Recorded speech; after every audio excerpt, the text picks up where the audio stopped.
Frost, That Was the Life That Was, by Neil Hegarty. Read by Michael Fenner, Rory Bremner, Lady Carina Frost, George Frost, and Wilfred Frost.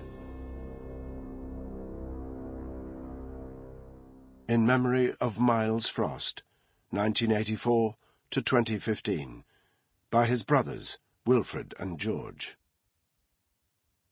Dad died on Saturday, August the 31st, 2013. His death was a massive blow to us all. Since then, we have worked hard to celebrate Dad's life and continue ours as he would have wanted. This book was one of the ways in which we chose to honour and remember the life of David Frost. On Sunday, 19th of July 2015, our older brother Miles died, having collapsed whilst out jogging. He was 31 years old, and his death was sudden, tragic, and unfair. This has been another terrible blow to our family, and it has been even more difficult to comprehend than losing Dad. Miles was in his prime, fit and healthy, and with his life ahead of him. Since Dad left us, he had become the leader of our pack. He headed the family, kept us together, balanced and solid. Above all, he led us to being happy again. Miles was exceptional, as a son, as a brother, as a friend. His strength was combined with qualities of generosity, kindness and wisdom that marked him unmistakably as Dad and Mum's son. We are left bereft by his death, but we are determined to be strong, both for our mother's sake and in order to honour the memory of Miles himself and the memory of our father. As a family, we all agreed we must continue to celebrate Dad's wonderful life as planned, despite this enormous setback. The final text of this book had already been signed off before Miles died, and we decided not to change a word. This is the book on Dad to which Mum and the 3 Frost boys have all contributed.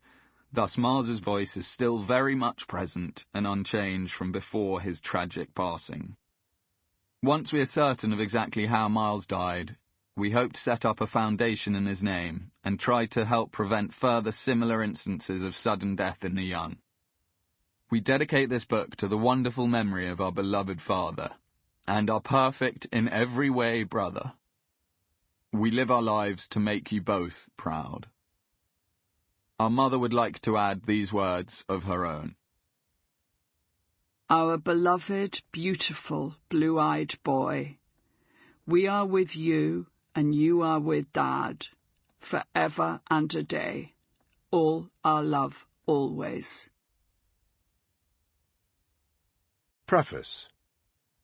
Carina Frost recalls, It was with trepidation that David and I sneaked into the Donmar for Frost Nixon.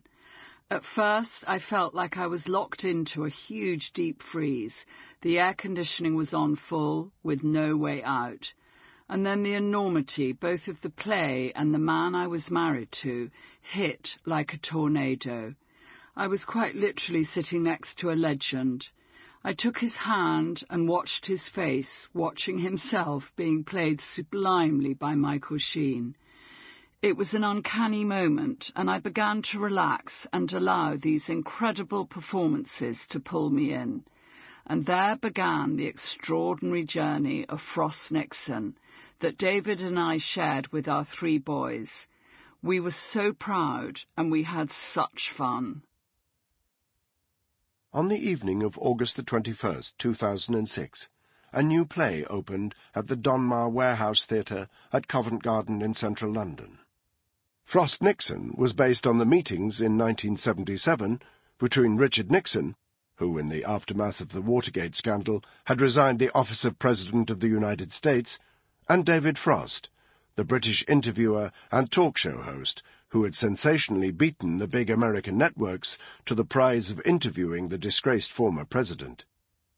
Sir David Frost was now 67 years old, and a very different man to the one who, 3 decades previously, had met and jousted with Richard Nixon on the coast of California.